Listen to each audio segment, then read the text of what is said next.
Am I on? Oh, good. Thank you very much for this warm African welcome. It's a pleasure to be here in this sacred place because there was a time when we walked daily in sacred places, that everything we did had a sacred significance because we lived according to ritual.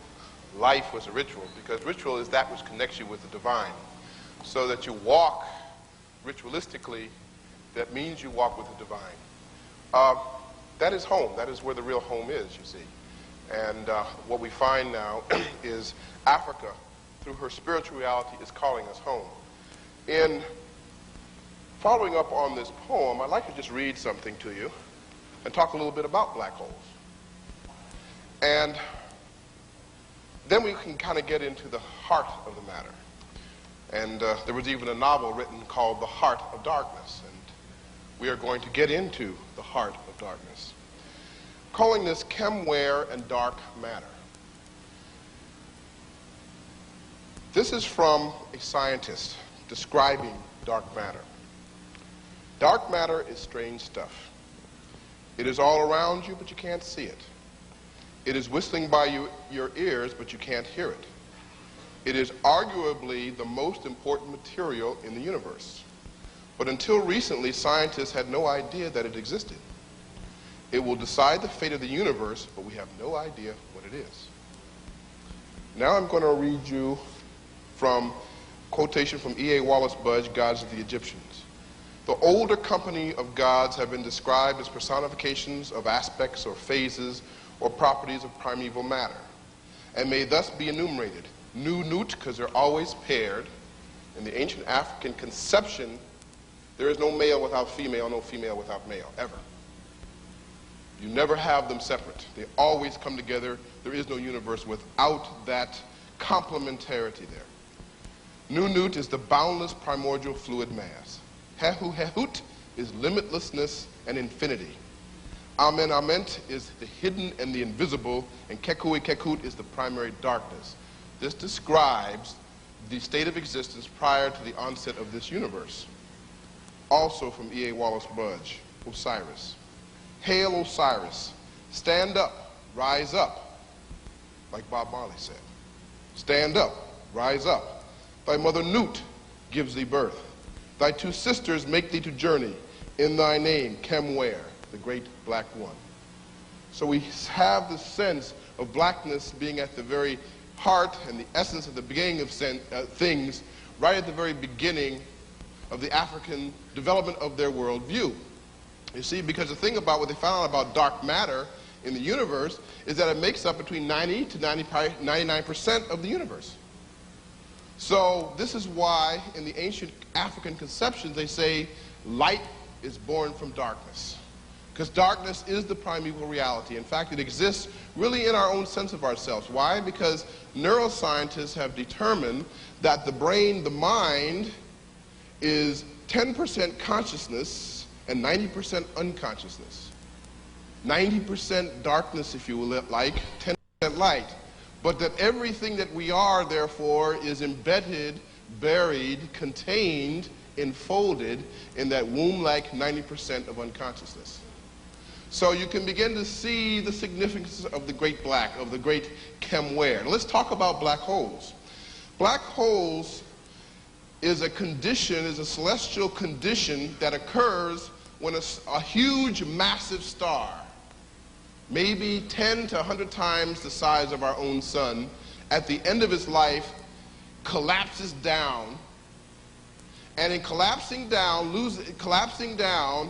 it collapses down so far that it gets to a place of such massive, unimaginable density and weight that it creates so much gravity that nothing can escape from it, not even light. That is the reason why it is called black holes. But you see what happens when it gets to that place. You see black holes all over the universe. In fact, our galaxy, at the center of our galaxy and other galaxies are black holes, and in fact, it is the black hole that makes our galaxy spin. It is a black hole that makes other galaxies spin. You see, and this is what you see, by the way. in ancient Kemet and among the Dogon is that they have this concept of things that spin and revolve and rotate. The Earth spins on its axis. The moon revolves around the Earth and spins on its axis. The Earth spins on its axis, revolves around the sun. The sun spins on its axis and revolves around the center of the galaxy.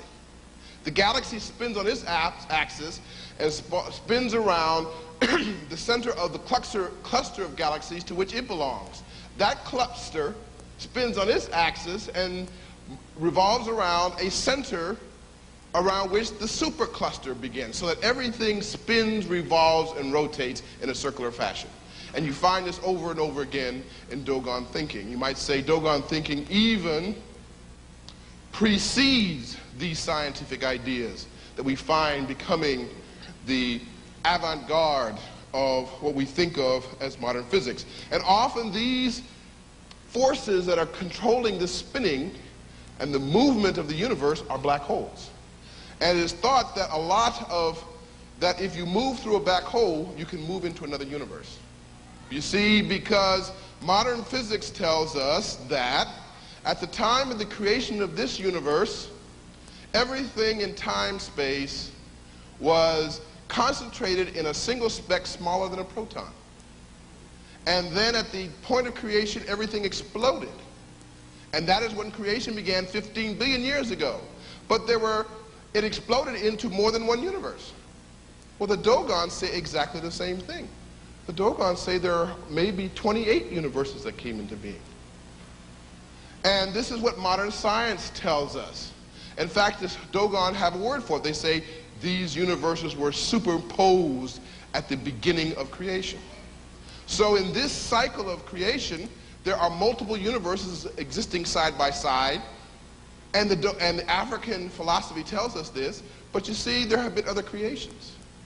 And even after this universe is gone, because if it had a beginning, it must have an end, there will be other universes. The Dogon say this as well. So you can begin to see how what science is doing is finally catching up with African thought that is already tens of thousands of years old. So with that as a mere introduction to our subject, let us get into, as I say, the heart of darkness. Now we're going to do this, yes, let's go ahead and turn on the slides. Let's dim only as many lights as we need to be able to see things. Let's try not to have total darkness if we can help it.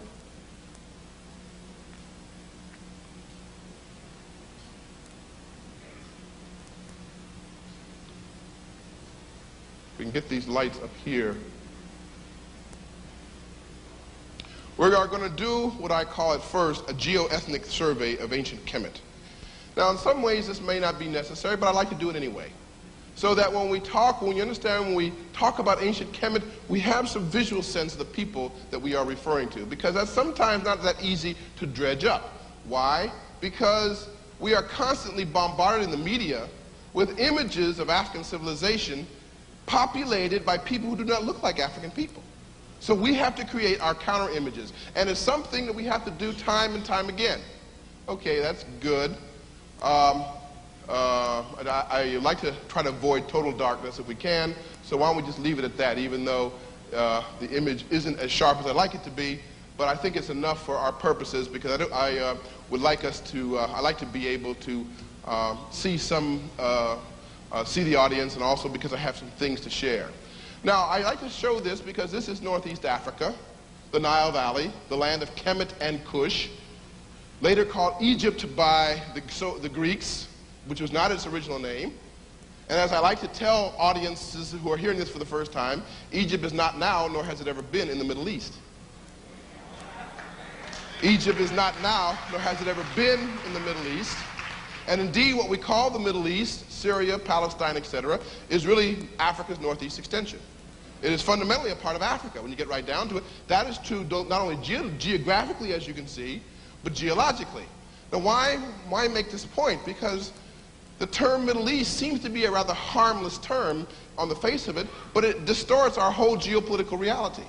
Because you use the term Middle East to describe parts of Africa in a way that literally severs a large part of African territory, culture and history from Africa itself. So it seems to be a harmless term, but it's very insidious. Really, it's very destructive. And it has no basis in reality. There is no such thing as the Middle East. It's an artifact. Now, okay. Now, let's go to the next slide, please. So, before we do that, that's even better. Yeah. The point I like to make before we go on, though, is that when you think of Egypt and Nubia, Egypt and Sudan, or Kemet and Kush, you have to think of them more appropriately, I like to say, as one great cultural complex. Egypt came out of Ethiopia or Kush, and for the duration of the dynastic period of 4,000 years, they formed one great cultural complex. So less and less I refer not so much to Kemet and Kush or Egypt and Nubia, but to Nile Valley civilization, as a way of understanding that we're talking about a civilization, a cultural complex that encompasses what I call Northeast Africa and indeed the Nile Valley. Next slide, please. Good. We're just going to look very quickly at some faces from ancient Kemet. This is, as you know, the Sphinx, the most famous monument in the world. Even though its nose is blown off, is African. The African character of its features are so unmistakable and clear that they are obvious to all. Next slide, please. It is the oldest and most famous monument in the world. The other thing about the Sphinx that we can say is that there is evidence now that it may be 2 or 3 times older than what we think. This evidence comes from the body of the Sphinx, but also the ditch around it, which has been fissured by cracks, very deep and very numerous, that can only come from the erosive effect of water, particularly rainwater. Well, it hasn't rained on a consistent basis in the Nile Valley for 7,000 years. So that means at the time that the Sphinx was built, it was still raining.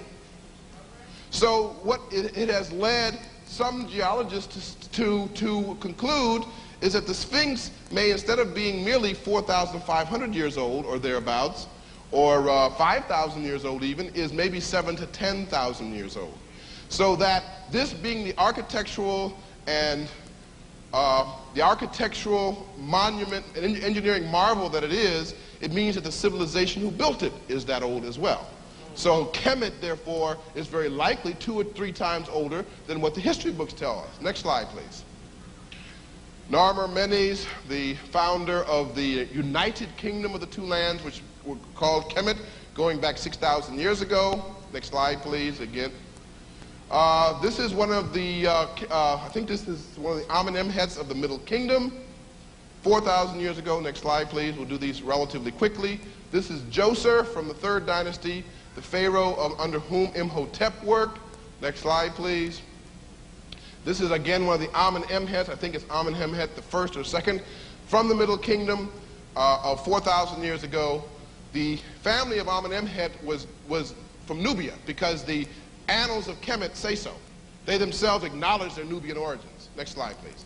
So the entire Middle Kingdom pharaohs were really Nubians. This is Tutmosis III from the 18th dynasty, the so-called Napoleon of antiquity, and certainly the greatest conqueror in antiquity, Mother Nubian also. Next slide, please. This is also one of the Middle Kingdom pharaohs who was wearing one of the crowns of Amun in his true and natural coloring. Next slide, please. Let's do these quickly. Mentuhotep II from the Middle Kingdom, represented in his true and natural coloring. Next slide, please. Amos Nefertari, one of the founding ancestress of the 18th dynasty, in her true and natural coloring. Next slide, please. King Tut in his true and natural coloring. Next slide, please. This is Amun, and it's either Amun or it's a pharaoh who has the crown of Amun. But notice again the coloring, either both of Amun, who was the primary deity from the Middle Kingdom onward, or the pharaoh representing him. Next slide, please. This is from the tomb of Ramesses III, going back 3,200 years ago. This is a scene from that tomb showing you the 4 major ethnic groups with whom the ancient people of Kemet were in everyday contact. On the far right is the Yamu from Western Asia. Next to him is a Nahesi, or Nubian if you like, from the Sudan. Second from the left, third from the right is a Tehenu from the northern coast of Libya. And on the far left is a Rametu. Rametu was one of the ancient names of the people of Kemet for themselves. Notice that therefore the Egyptian, if you like, or the representative of Kemet and the representative of Nubia, the Sudan, are exactly the same, with the only difference is, excuse me, I know I'm kind of moving back and forth here, is that the Rametu has 3 tassels, the Nubian has but 2. So here, in the tomb of Ramesses III, the people of ancient Kemet are looking are in Technicolor, are telling you who they are, what they look like, who they are related to, and where they come from. Next slide, please. Osiris, the most outstanding and important deity, the deity of resurrection for 4,000 years, represented as the great, as we saw at the beginning, he was called Kemwer, the great black one. Next slide, please. Akhenaten. Akhenaten, remarkable for a number of reasons, not the least of which he is the first and only pharaoh to allow himself and his family to be represented in portraiture and sculpture the way he actually looked. And therefore you can see the African features unmistakably, because he allowed himself to be painted the way or carved the way he really looked. Next slide, please. This is his daughter. He had 6 daughters. Note the longness of head and the prominence of jaw. Whenever you get that there's a scientific name for that longness of head. It's called dolichocephaly or dolichocephaly. When you see that and you see that and the jawline both together, you have a 99.9% certainty that that is an East African phenotype.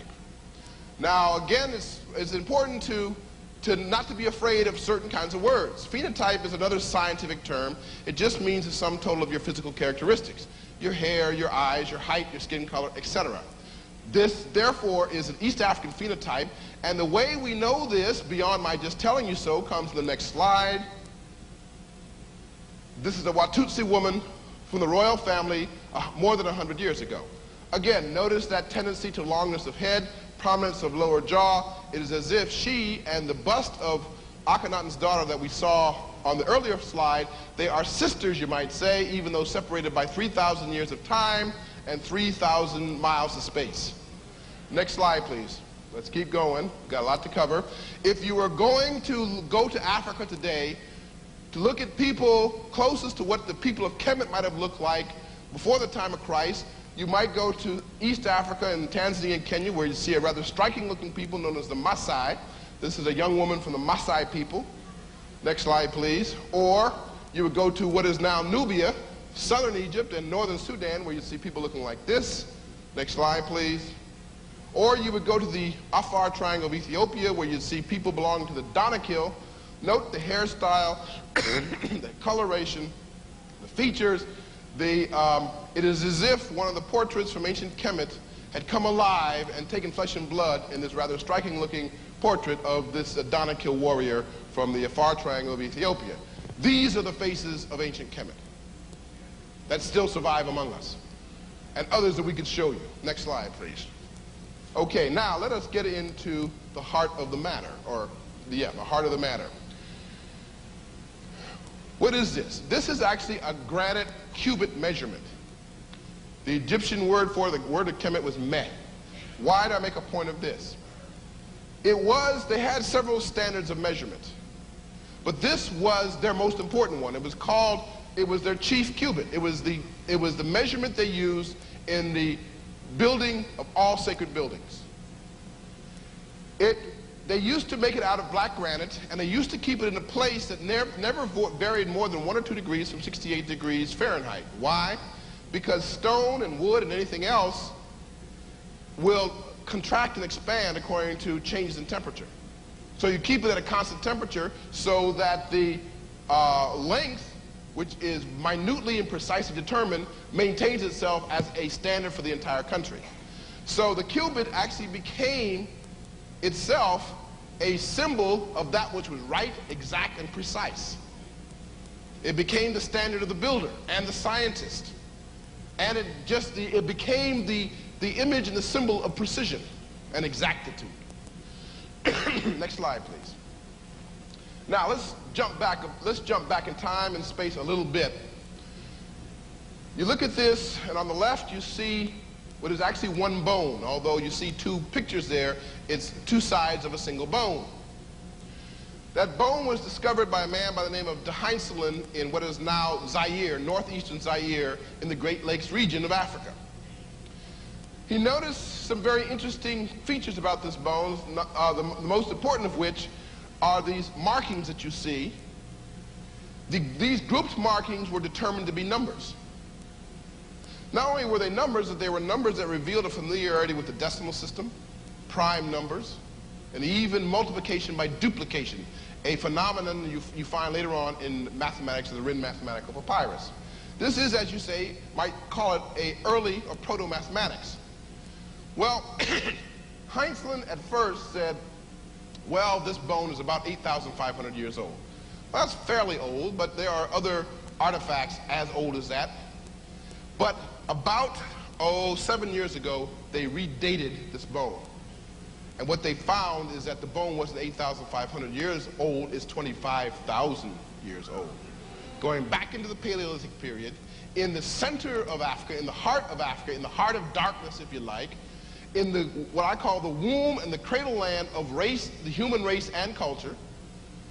This is the example of proto-mathematics in place in Africa 25,000 years ago.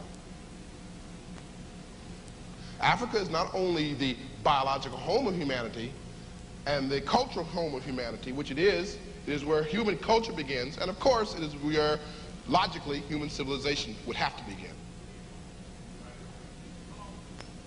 Next slide, please.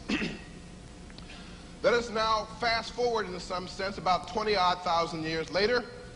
This is the title page of the oldest formal textbook of mathematics. Goes back a mere 3,800 years ago in northeast Africa in the Nile Valley. The Rin mathematical papyrus, the title page, in which it says, technique or method for finding all hidden, to uncover all hidden things and to plumb all secrets, which I think is a very interesting title for a mathematical textbook, if I must say so myself. Next slide, please. The Rin mathematical papyrus and the three other mathematical fragments that have survived from ancient Kemet show that they were completely familiar with the theory of numbers and arithmetic. This is problem number 24, which shows that they had the ability of finding the solution of an equation by means of an unknown. That, by definition, is algebra. Now, the reason why this is important is because your history of mathematicians say that algebra was invented 1,500 years later. And here is an algebra, and there are other algebraic problems that you can find in these ancient mathematical textbooks from Northeast Africa. Next slide, please. This is problem number 51, which gives you the formula for finding the area of a triangle, 1/2 base times height. So this is relatively basic geometry. Next slide, please. But problem number 56 is something else. Problem number 56, let me see if I can, actually it might be better if I put my glasses on and actually read this a little bit.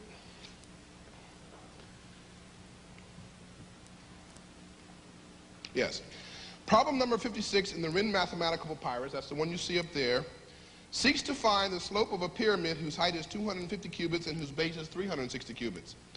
The answer is 5 1/25 palms for each cubit in height, representing the cotangent of the angle of the slope of the pyramid's face.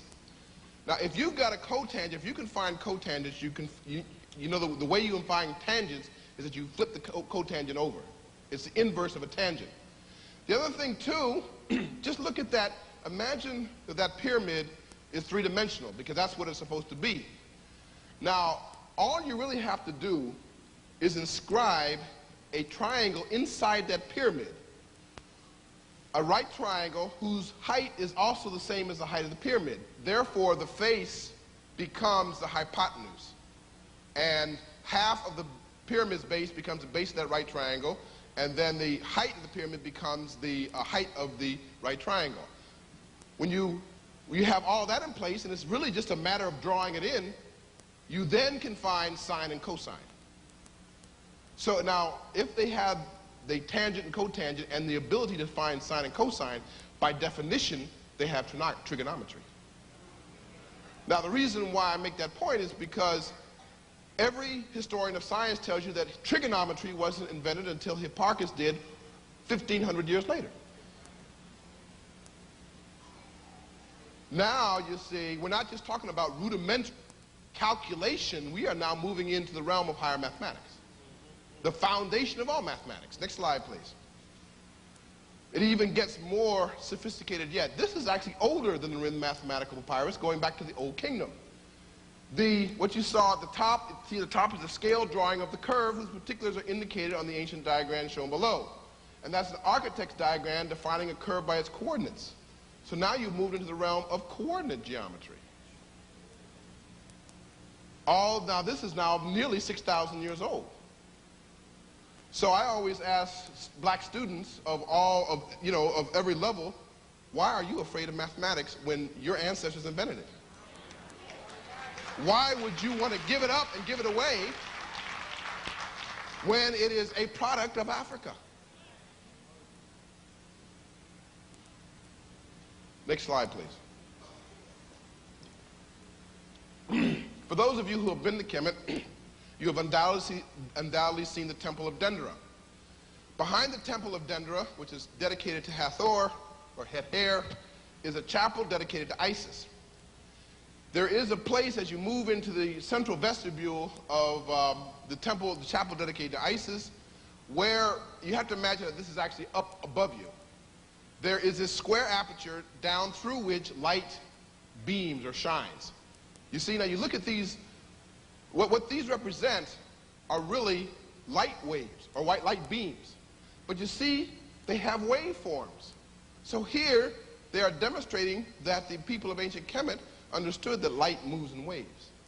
But that wasn't known in Europe until Newton and Christian Huygens in the 17th century. That's about 2,000 years later. Next slide, next slide. In fact, they are very ingenious in their use of light. Those of you who have been and seen the temples and the tombs will note that you can go into the deepest, darkest, most inaccessible recesses of the temples, and you will find these brilliantly colored, very precise seams. And yet there's no soot or any evidence of combustion. So that means they didn't use candles. Now, unless you're going to say that they used electricity, and I don't even want to get into that just yet, let's take a simple answer and then speculate later about electricity. Is that what they apparently did, though, which was equally as effective as electricity, was they used a system of mirrors to bring light in from the surface all the way into the deepest, darkest recesses of the temple in such a way that they could literally light up the entire temple that way. Next slide, please. Now, this is what you all came to hear, believe it or not. So let's spend some time with it.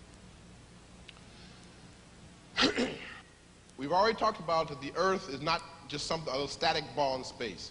It's not only smooth, but it spins. It spins on its axis. But because of the gravitational pull of the sun and the moon, it doesn't spin in a straight up and down spinning motion. It tilts because of the gravitational attraction. Now, those of you who have children and or grandchildren, and if you've ever bought a top for them, go home tonight and spin the top. If you don't spin the top completely straight up and down, you will find that while the top is spinning, it wobbles and describes a circle. Well, that is exactly what the Earth does, and that circle that top makes as it wobbles is called the precession. So that the Earth, the celestial North Pole, wobbles around the North Pole of the ecliptic, which is the vertical North Pole, in a period of 26,000 years. This is a period that was discovered in Africa minimally 50,000 years ago. Now, what did they do? Well, they did a couple of things. Over the years after they had discovered this phenomenon, they divided this circle into two different cycles or circles, one around the equator and one around the North Pole of the ecliptic. The one around the equator was divided into 12 arcs, and in each arc there was a constellation given to define the arc. And with 26,000 years, what you would do is that you would stand at the first day of spring, the spring equinox, and watch what constellation rose at dawn. And that would be the constellation that defined the age. But that if you watch for 2,160 years, slowly but surely that constellation would move out of that position and another constellation would move in its place. And if you stood there for 26,000 years, the original constellation would come back that you first started to observe. Well, you can do the same thing for the North Pole. But you see, in the North Pole, there are only 7 constellations, so it's 3,700 years. But both of them are what they call great years. Now, what we're in the constellation right now is that rises at the spring equinox is Pisces. But Pisces is moving, in 100 years, will move off of the horizon, and Aquarius will move in its place. Now, Aquarius now is called the Waterman, but Aquarius wasn't the Waterman to begin with. Aquarius was the great mistress of the waters, Hathor Nut. And later, we turned into the Waterman as Hapi. And you note that to show you that Hapi was originally female, Hapi, the god of the Nile, and that her Nile has a female breast. Well, what we're interested in actually, we're interested in that, yes. And we're also interested in what happens around the North Pole. Because you see, right now what's in place, the North Pole star is in the constellation of the Great Bear. Little Bears. But the Little Bear is a Greek word, a Greek term. According to, if you go back into this planisphere of Dendera and Kemet, it wasn't the Little Bear at all, it was a jackal. And this is the reason why jackals, wolves, foxes, and dogs have such importance, right? Have had such importance over the last 3,000 years, symbolically. And we could go into that, but for lack of time, let's move on. But what is getting ready to happen, however, is that these two cycles are getting ready to coincide for the only twice in 26,000 years that they do that, at the beginning of the cycle and in the middle of the cycle. Where we're in the middle of a 26,000 year cycle, and in the next 100 years, the two cycles will coincide. We've already talked about Hathor Nut, the great mother of the waters. But, next slide, please. Okay, and this shows you what happens, okay? This just shows you what happens. This is the North Star, and slowly but surely, this is the North Star. The North Stars change every 3,700 years, and slowly but surely, the constellations change every 2,160 years. So this shows you the two phenomena of the great year, the two precessions, both defined by the same phenomenon. Next slide, please. And this is the zodiac of Dendera, which shows you the entire Egyptian heaven, northern heaven in particular, and the whole phenomenon of the precession. We don't have time to go into detail on that because we could do an entire lecture just on this. Next slide, please. But here, next slide, please. Next slide, please. But here is where it comes home in a very immediate way that we can all understand. This is the northern heaven. You see, here is the great Little Bear, and that's Polaris. That's the North Star now. But 100 years, it won't be the North Star, and therefore the Little Bear, or really the jackal, won't be the defining constellation of the polar age. Who is moving? Because it is this constellation that is moving into place in the North Pole position. Now, even though the drawing doesn't show you this, it is Cepheus, but when Cepheus moves into the North Pole position in about 100 years or less, and by the way, those effects are already being felt, because when you move from one age to the next, the effects are felt for at least 150 years to 200 years even before you get to that point. Now, but who is Cepheus? Cepheus is the Ethiopian king. You wonder why the Million Man March happened the way it happened? It was cosmically preordained.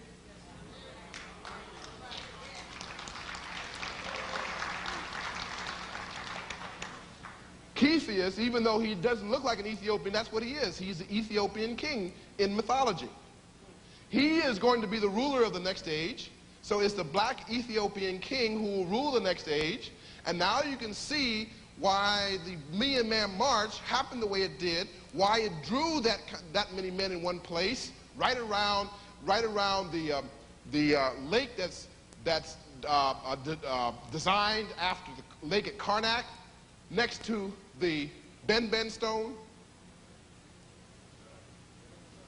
So you have to understand, Jesus himself said, there will be portents in the sun and moon and stars, and the celestial powers will be shaken. The celestial powers will be shaken, yes, because this celestial power will move and another celestial power will be in place, and that will be the celestial power of the Black King.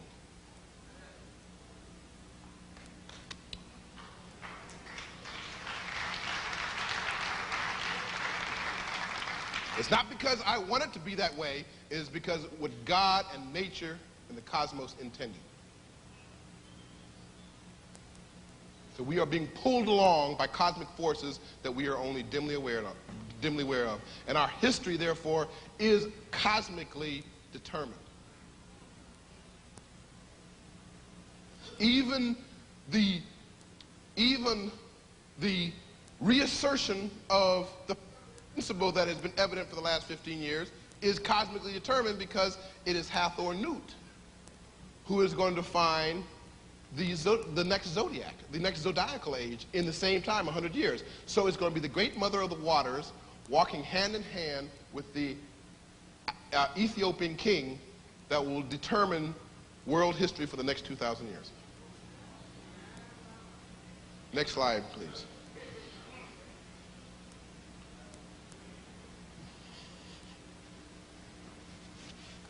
This is just one of the methods. We have no evidence that they had telescopes, but they had very effective methods, even without a lot of sophisticated apparatus, for making the most refined and precise measurements of heavenly bodies. And this is one of them, to give you the declination and azimuth of stars that are rising and setting over the horizon. Next slide, please. Now, look at this. Those of you who have been to Kemet will recognize it immediately as the Temple of Karnak. Karnak is so large, it was a city within a city. It was the holy city. It was a god. It was the original Vatican. It could hold and support 50,000 people. Because if you've ever been there, the place is just mammoth. It's huge. And if you take the regular tour, it doesn't give you all of it. But I want you see this. This is the central corridor, the central alignment of Karnak. You, as you are watching it, are standing at the west.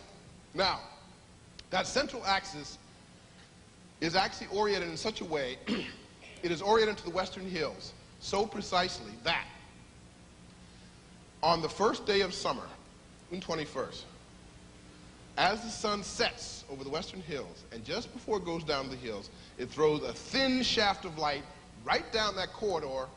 And it doesn't do that anymore, but it did when it was built.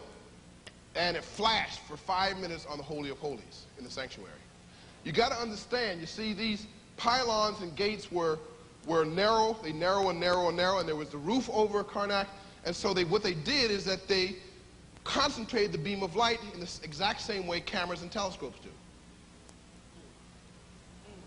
So it wasn't just a temple, it was also an almanac and a calendar. Next slide, please. Now, the Great Pyramid.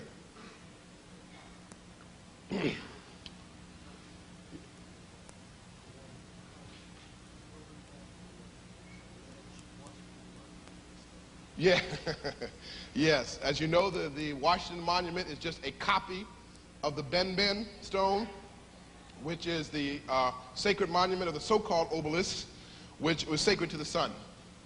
And we could spend a whole lecture doing nothing but that.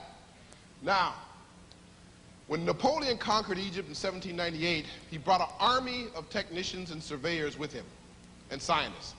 The first thing he asked them to do was to measure his new domain.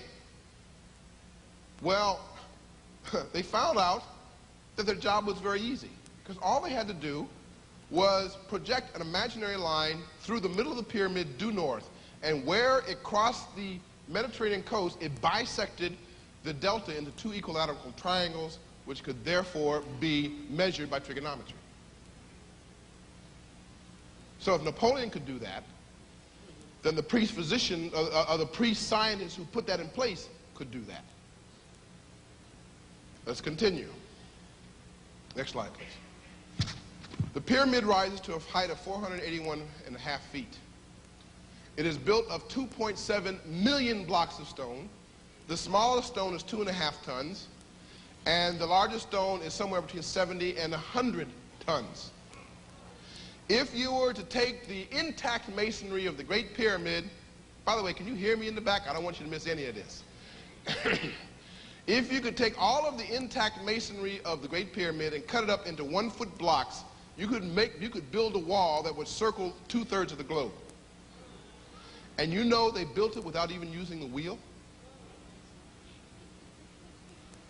They used to float 1,000-ton blocks of granite from Aswan 500 miles down the river, and they can't even do that today. The pyramid was oriented precisely to the 4 cardinal points. The base of the pyramid, the side of each base of the pyramid was 755 feet, 6 inches, with an average error of 1/10,000th. The casing stones that covered the pyramid were so finely jointed that you could not and cannot insert a piece of your hair in between the joints, even today, where they are still in existence. The area of the base of the pyramid is 13 acres.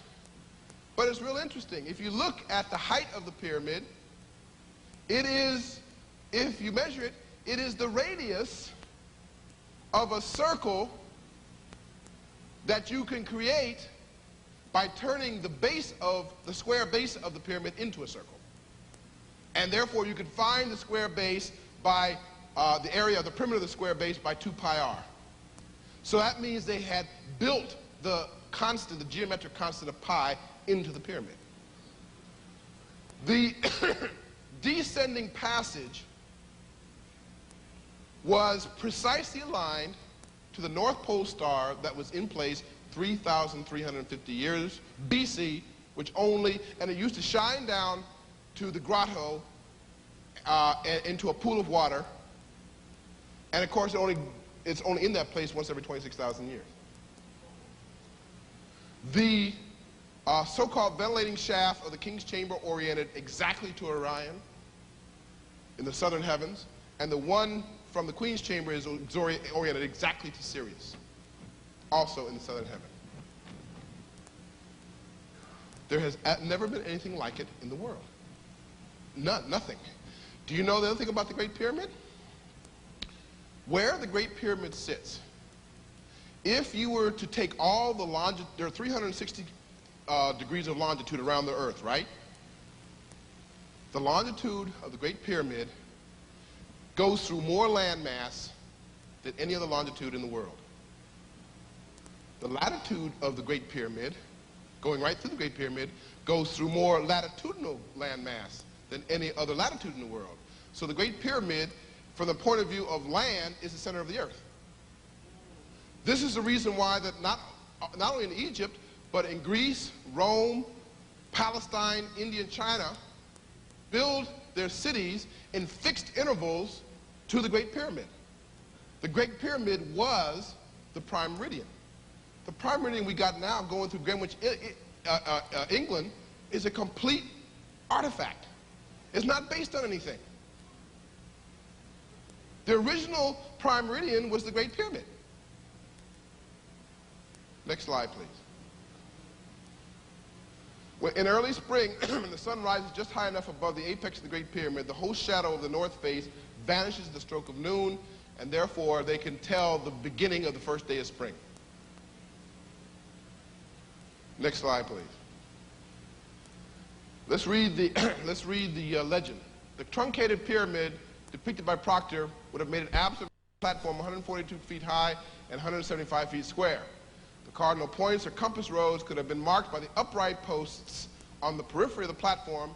To locate the rising and setting of stars east and west, azimuth observers could occupy the center of the square from which they could command the entire compass. What happened was, before they finished the pyramid, they stopped construction. This is at the 50th course. The 50th course is exactly half the area of the base. And from there, they made all of these observations and measurements. Then they finished. They did that maybe for a year, and then they finished the pyramid. Next slide, please. It just so happened what we call the Grand Gallery, which points directly south on the 50th concourse. According to Proctor, a 19th century astronomer, when you look at this, what they call, oh, there's a word for it, I'm forgetting it. You see this kind of shape here, where it's kind of beveled like that. He says, no architect by himself would ever make an opening with this kind of a shape. He says, the only one to whom that would be necessary would be astronomers. Because what they would do is that they would post trained sky watchers up and down this gallery, so at night they could take measurement after measurement of these stars moving across this meridian. That means they could determine a meridian in the sky, which is a longitude, and they could determine a meridian on the Earth. They could also determine the speed of the star moving across this meridian, and therefore that would allow them to determine the speed of the rotation of the vault of heaven, which is another way of saying they could determine the speed of the rotation of Earth. Next slide, please. I'm going to, in the interest of time, let's go on because this is there's some other, I want to get to something else. Next slide, please.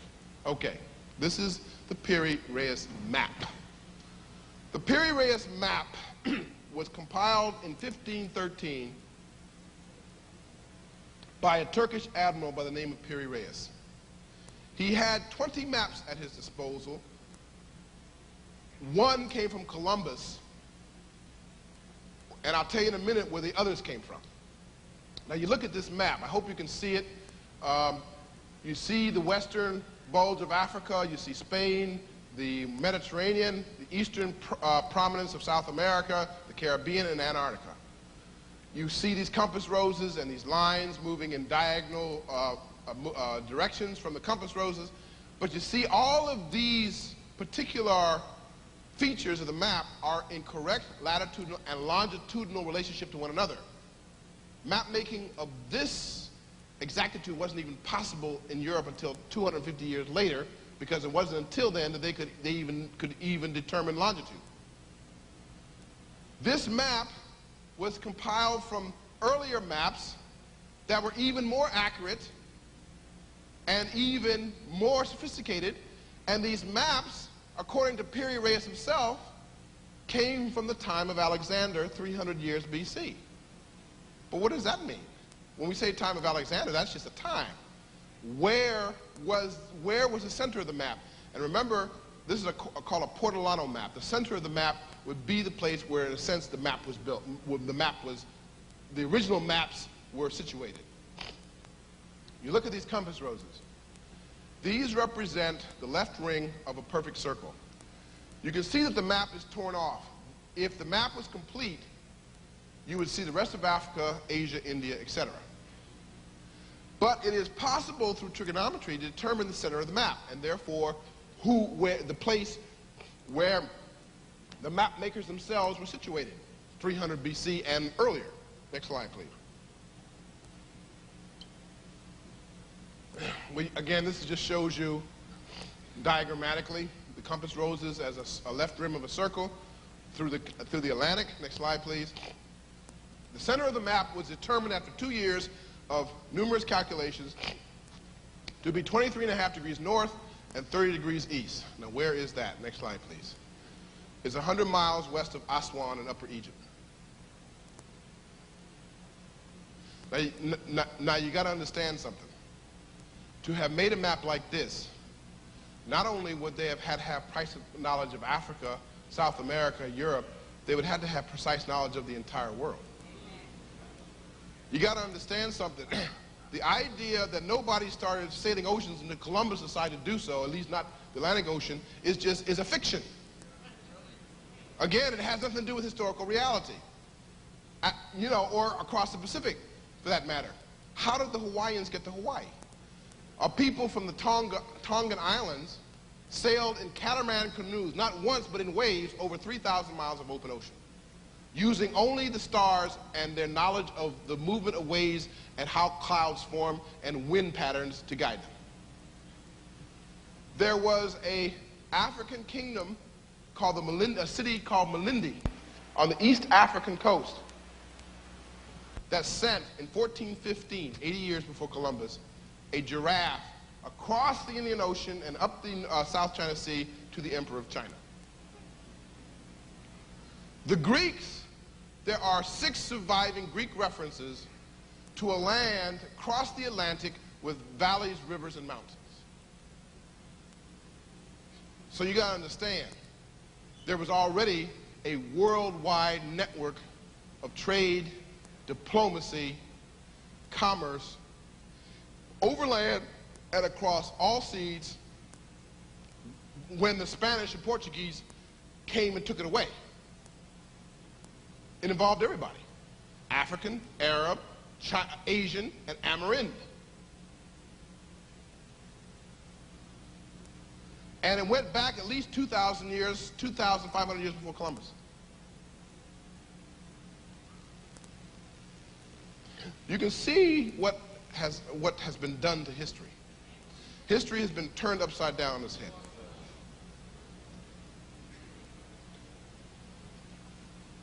Because, you see, if you deconstruct history, then when it's put back together, you can put it back in your own image. And every so often, less now than formerly, I will go in front of an audience, and a black person will stand up. Well, Dr. Finch, why is this important? It's all very well and nice, and it's all very well and good. It makes us feel good, but why study history? What does that have to do with our problems today? And I said, nobody but a black American would ever ask that question. The Chinese would never ask it.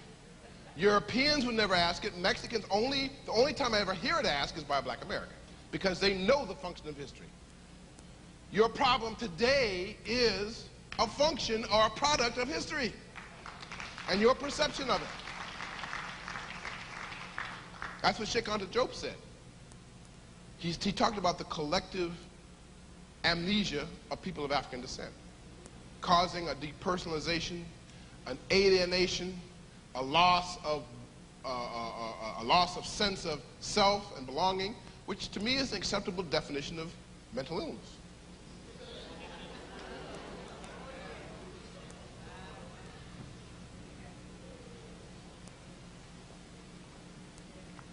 Next slide, please. This was found in Saqqara, dated to 300 BC, and at first was said to be a bird, until a NASA engineer said, next slide please, birds do not have reverse dihedral wings and vertical tails. So this is a glider and an aerodynamically sound glider. Not an airplane, but it just shows you that in African science they had already started experimenting with aerodynamics 300 years before Jesus was born. So again, why are we afraid to be engineers?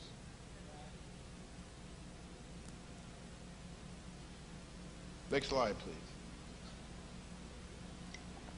Wasn't Justin Kemet. You say, oh, Dr. Finch, this is just a bunch of stones looking like they're getting ready to fall over. Well, funny thing about those stones in what is now southwestern Kenya, northwestern Kenya, in Namaratunga, that look like they're getting ready to fall over, next slide, are oriented precisely to 7 major stars or star groupings. And the people then and now use the risings, particularly of this star, Triangulum, and all the rest of them, correlated with phases of the moon to create their own calendar. There is no other calendar like it anywhere in the world. In fact, all of your major calendars are African. Lunar calendar, stellar calendar, solar calendar, calendar based on the movements of Sirius. And this calendar is just, nobody knows, has found anything else like it anywhere else. Next slide, please. You say, okay, what are these men standing up next to? Well, what they're standing up next to is actually a iron smelter and steel maker, 10 feet high, made of termite mud and or anthill mud. Why? Because termite mud and anthill mud is impermeable to water. You see those blowholes here. Usually they're 8 to 10, excuse me. Next slide. And what they do is they blow in preheated air in such a way that at the combustion zone, they're able to achieve temperatures of 1,000 degrees Fahrenheit. Nobody was able to do that until 150 years ago, anywhere else in the world. It allowed, because they were able to achieve such high temperatures so efficiently, and this technology goes back to Tanzania and East Africa 2,500 years ago. When the iron separated from the ore, it didn't clump like it usually does, but it crystallized. And it allowed them to, the only difference between iron and steel is 1.5% carbon. It gives a steel a greater hardness of iron from anywhere from 10 to 30 times. And they were able to control the introduction of steel into the carbon into the iron, creating the steel that was so valuable that it became the best steel in the world, because India used to send its merchants to East Africa for this steel. And then they went it back to India, and that is where they created wood steel, and they used that to make the famous Damascus swords. So Damascus swords were made from this East African steel.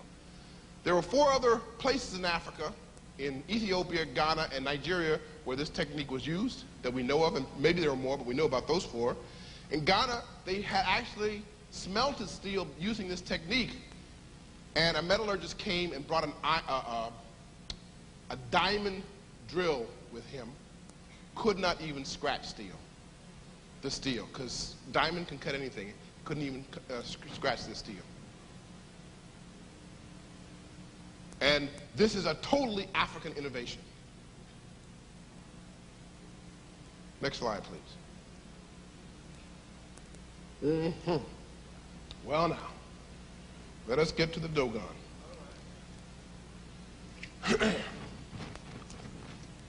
These are people living along the Bandiagara cliffs in what is now southeastern Mali. They live in what I might describe as a post-Neolithic stage of existence, because they live in the most harsh, unforgiving part of Mali. Nobody else could live there.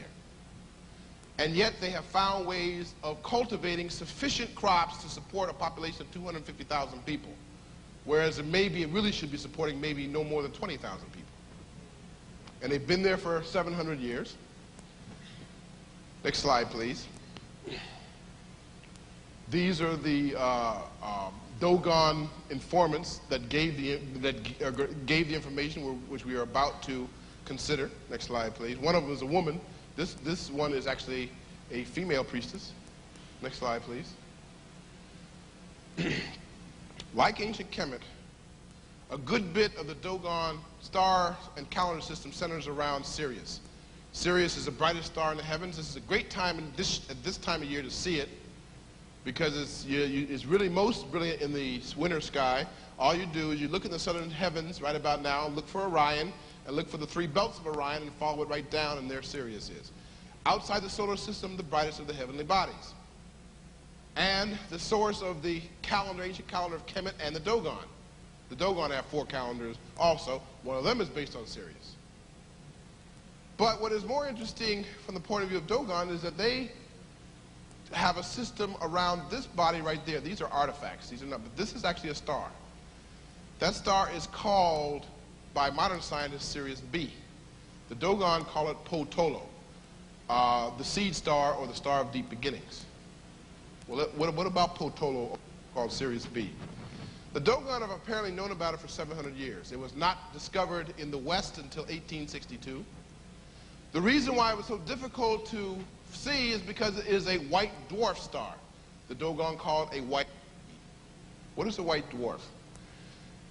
A star, when our sun, or a star the size of the sun, comes to the end of its life and exhausts its fuel, it will first expand into a red giant, and the sun will gobble up the entire solar system as far as Mars. But then it will become so big that it will have to collapse down. And it will collapse down in a mighty explosion to a white dwarf. So the sun will become the size of maybe the moon.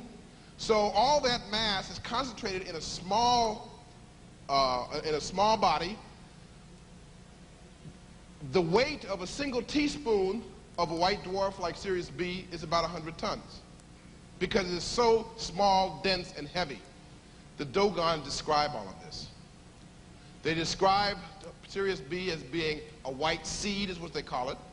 It's very small, very dense, and very heavy. The Dogon say that it is composed of a metal not found on Earth they call Sagala, and it has been determined through spectrographic analysis that is exactly what it is composed of, a degenerate metal. They even describe, you see, when a red giant explodes to contract down a white dwarf, that is a nova explosion. It lights up the sky. The Dogon described that. The connections between white dwarfs and supernovas weren't even known until 1914. The Dogon even describe matter being made up of incredibly small spinning particles, i.e. atoms. They describe all of the constellations of being composed of countless of stars spinning in space as galaxies. They describe the 4 moons of Jupiter, and these people, to all intents and purposes, don't have even a system of writing that we know about. At least not one that anyone has ever discovered. They have, therefore, a knowledge of the cosmos and of the heavens and astronomy that rivals modern knowledge. Next slide, please. This is the trajectory of the star Digitaria around Sirius. 50 years, which they also describe. Next slide, please. This is a Dogon tribal diagram. This is a modern astronomical diagram. Next slide, please. These are some of the other constellations described by the Dogon. Next slide, please. This is Jupiter and its 4 major moons described by the Dogon. Next slide, please. This is a Dogon representation of a supernova explosion that creates white dwarfs. Next slide, please. Okay. We're going to wrap this up in about 5 minutes or so, but I'm going to read from some material that I have, and I want you to keep your eye on this.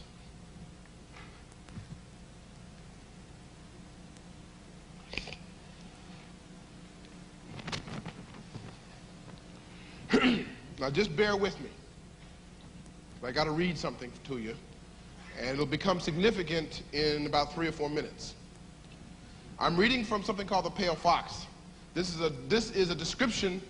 This is a Dogon verbal description that I'm reading.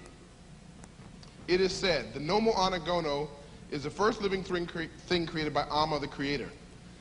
The word for catfish, Anagono, means rain and also sinuate. Ana also means man, whose seed on the mythical plane is associated with the fertilizing rain and fresh water. The term Ana foretells that the living being will become man. It is said, the Nomo Anagono, which is the archetypal man or human being, if you want, you might say, that Amma created inside the Po. The Po is the seed. Amma, who created the Po, has made the image of Nomo Anagono inside. This is the image of the archetypal man inside this creative Po, or this creative seed. Now listen to this. The gestation of the Nomo Anagono took place slowly inside Amma's womb. Of the 66 Yala, Yala are the marks of infinite potentiality. Of the 66 Yala of the central spiral, Amma kept 22. Those of the Po, he bestowed the remaining 44 upon the Nomo Anagono. Now these final 8 Yala prefigure here the 4 body souls and 4 sex souls of the being in formation. The creation of the Nomo catfish prefigures the creation of man, who also begins with fire, for semen is the fire in the womb. The penetration of the 4 fundamental elements took place during the development of the principal organs of the Nomo Anagono inside the egg. To emphasize their respective roles, one compares the yellow of Amma's egg with those of the egg of the normal anagonal by saying the yellow of Amma's egg is like an egg with its yolk and its germ. Its germ. Keep that in mind. The yellow of the normal anagonal caused the elongation, enlargement, and growth of the world. In fact, the form being will be complete and alive. Let's go back over this. Of the 66 yala of the central spiral, Amma kept 22, those of the Po, and bestowed the remaining 44 on the normal anagonal. Let us go now to a medical dictionary. Autosome. Any ordinary paired chromosome, an autosome is any ordinary paired chromosome as distinguished from a sex chromosome. In man, there are 44 total autosomes. Let's repeat something else. These final 8 yala prefigure here the 4 body souls and 4 sex souls of the being in formation. Remember, we know these yala are chromosomes because he says germ, and that's what chromosomes are. The creation, we said the 4 body souls and 4 sex souls, the essentials of genetics.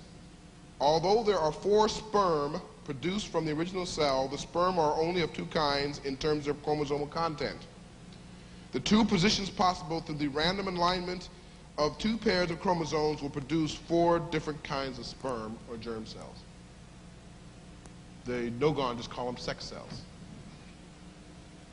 Now, we've talked about chromosomes and therefore genetics. We've talked about 4 kinds of sperm cells and germ cells. We've talked about embryology, the development inside the womb, growth, development, enlargement. I want you to look at this very carefully. Look at that, look at that. Now go to the next slide. Mitosis and meiosis. Go back to your high school biology.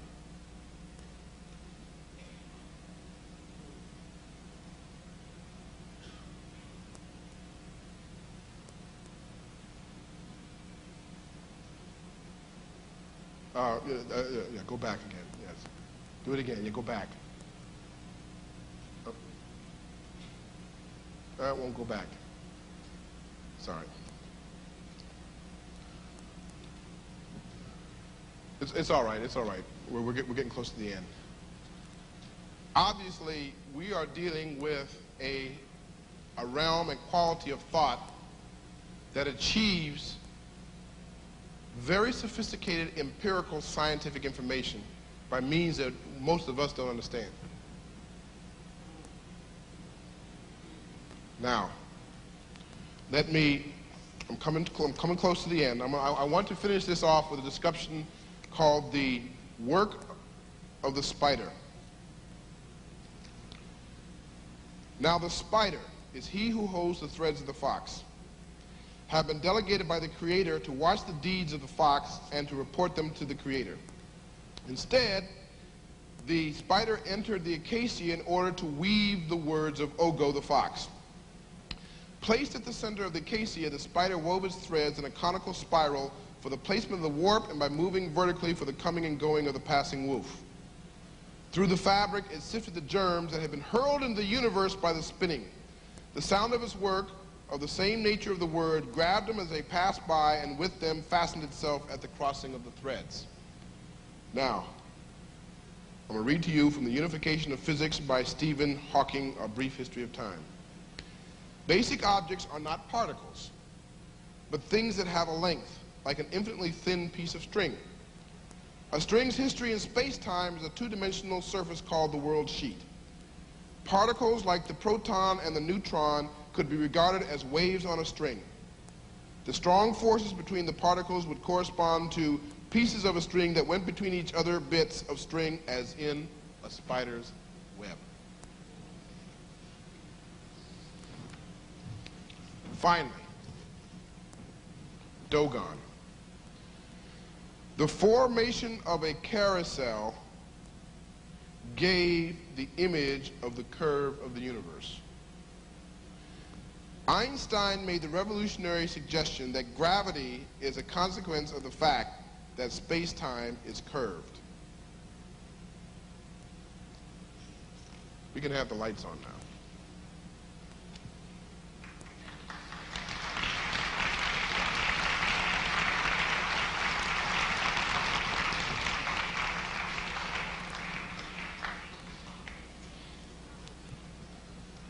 What I have tried to do in a relatively short period of time is to introduce you to the possibilities of African science, which is cosmic.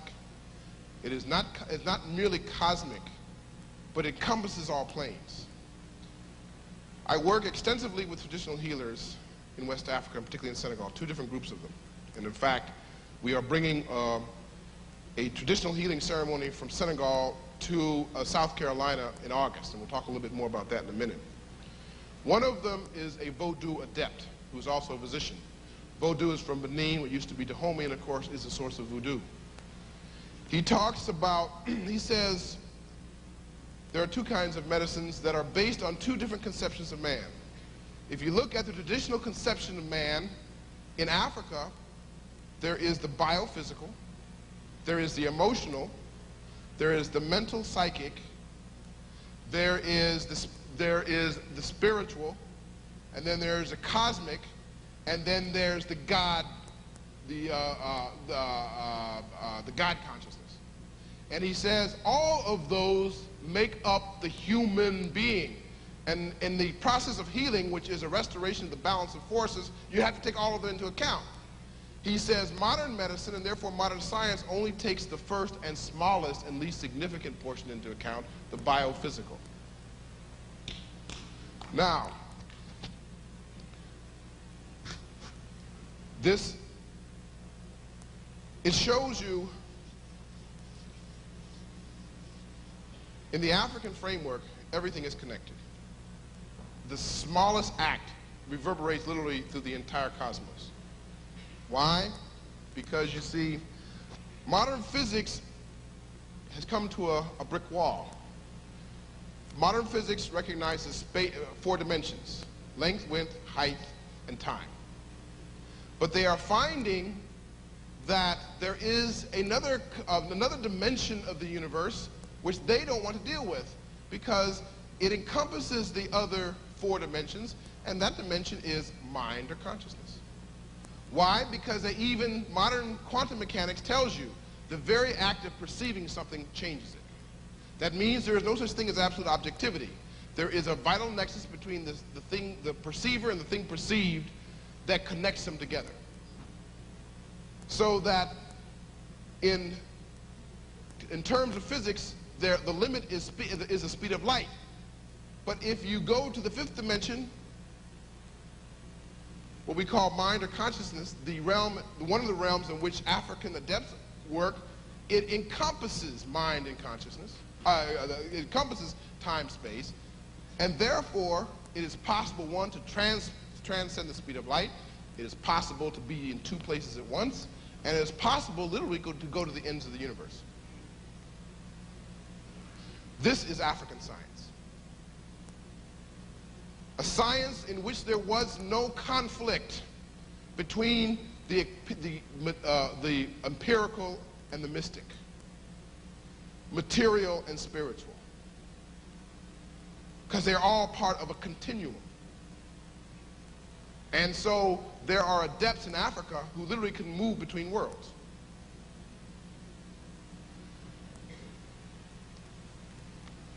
Therefore, in some sense, the term science might even be a misnomer. You might say it is an African thought that encompasses all thought. As a consequence of my work with one group of traditional healers, I was adopted into her family. Her name is Aji Fatou Sek, of the Lebu people of Senegal.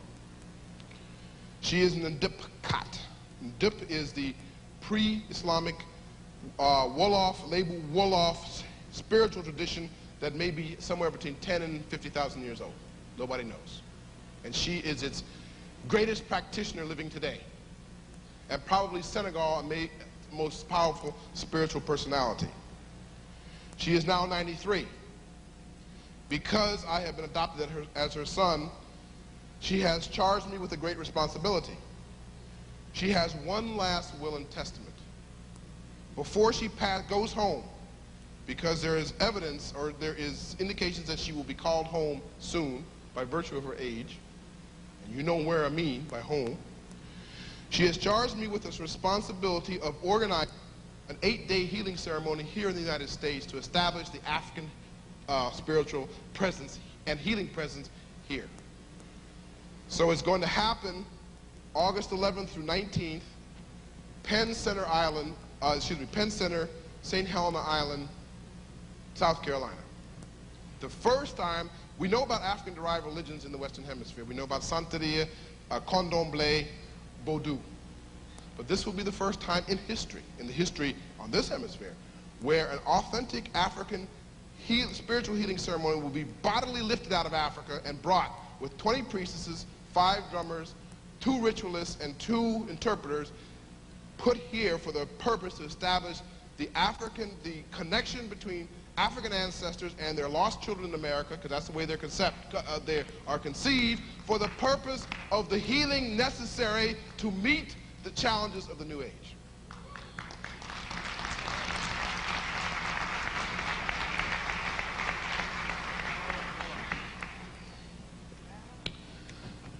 I'm finished.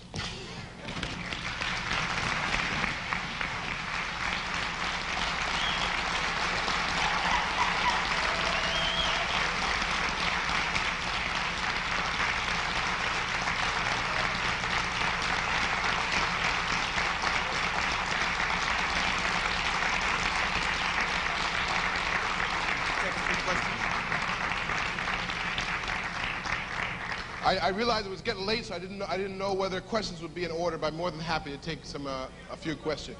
Yes, sir. Okay. One,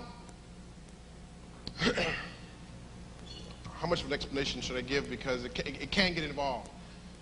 The most important cosmic spiritual presence in this system is Kumbalamba. She is female, and her element is the ocean. So this has to be done near the ocean. St. Helena Island is Gullah country. Penn Center is owned and operated, controlled by the Gullah people. So it was almost the only place to go. Yes, sir. Whose? No, I've heard the title, but no, I haven't read it myself.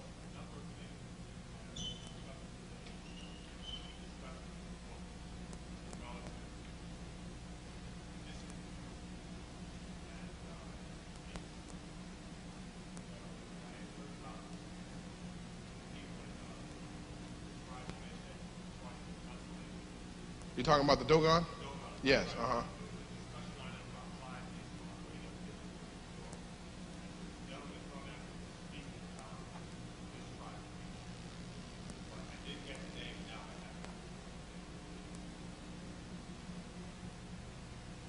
Yes, sir. A couple of questions. One is, you are the brilliant man that you are, trained in medicine and science, and you are, in a sense, involved in this stuff that has been tabooed by the very people who trained you in medicine, etc. It is evident that your love is in the very thing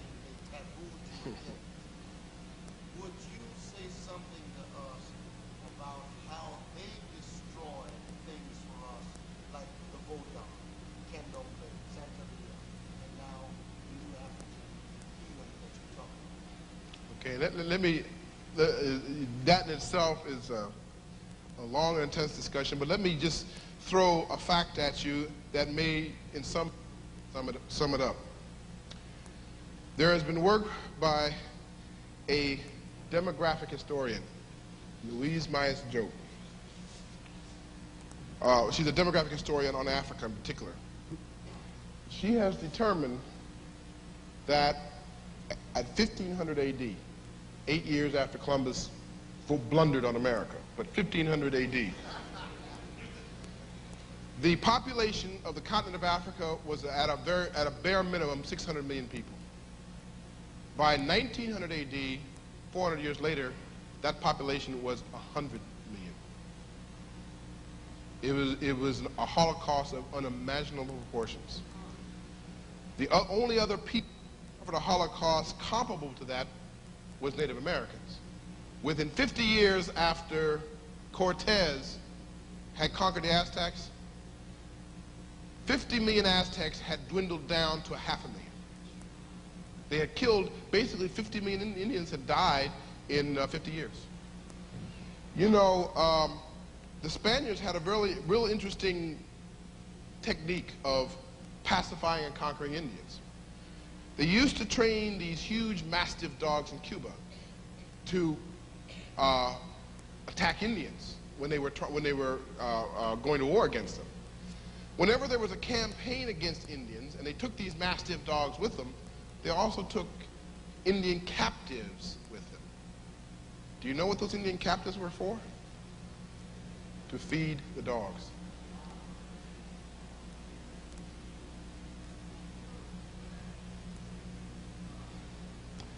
I think those figures speak for themselves.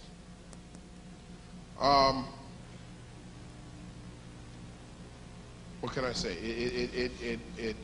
There was just never anything ever like that remotely compares to the last 500 years.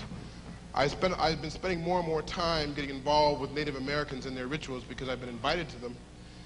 And what they tell me is that, first of all, I have never yet met an Indian, they call them Indian in Native America, who has ever expressed the slightest doubt that there were Africans who came to America prior to Columbus.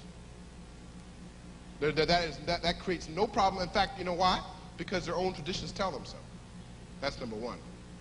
They also said that their elders and wise persons, what they call the medicine people, told them on the eve of on the eve of Columbus's discovery of America and Cortez's conquest of Aztecs, that they were in for a bad 500 years.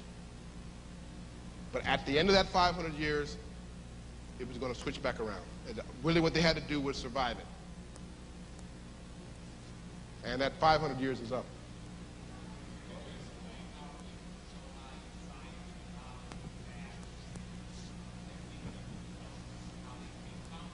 Arrogance, no question about it.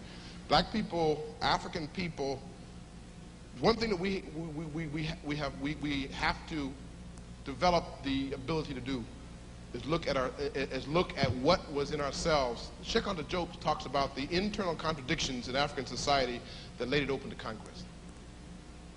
We haven't been willing to look at that because in some sense it means taking a certain amount of responsibility for what we let happen to Africa. Do you know that there were African adepts who actually sold their knowledge to the Tubab?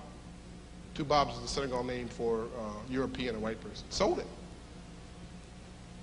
Some of it was that. There was kind of a venality. There was unquestionably a certain kind of arrogance and taking that knowledge and using it for nefarious ends. That knowledge and that power. Because when you have been in Africa and you have been around the people that I've been around and you have been in touch with this unimaginable spiritual power, you ask yourself the same question.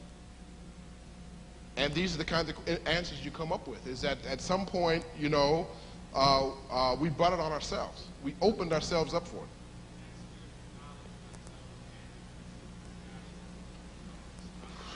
Oh, I mean, it's like what we all do. It's like what we all do.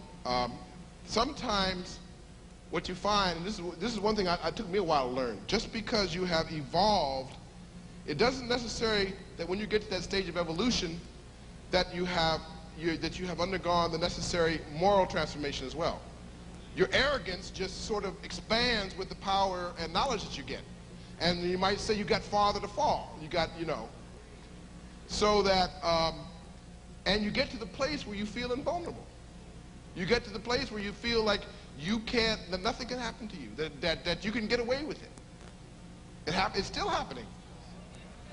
So it isn't all, you know, we have this idea that just because we can see more, hear more acutely, that we can perform more, we have more control over these things, that it necessarily makes us better individuals, it makes us more balanced individuals. That isn't always the case. In fact, what happens is that whole thing about power corrupts and absolute power corrupts absolutely. You got to be very careful about the corrupting influences of power.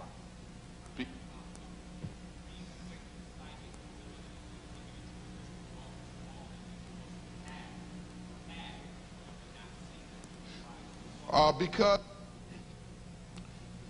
you know, at any given time, there are many different futures. There are many different futures. Now, there are some of us who have ability to see better what future is coming, what future is coming as opposed to, but there are many different futures. But there is a principle. It's called it's a trickster principle. It's Eshu and Legba. That just when you think you have control over time,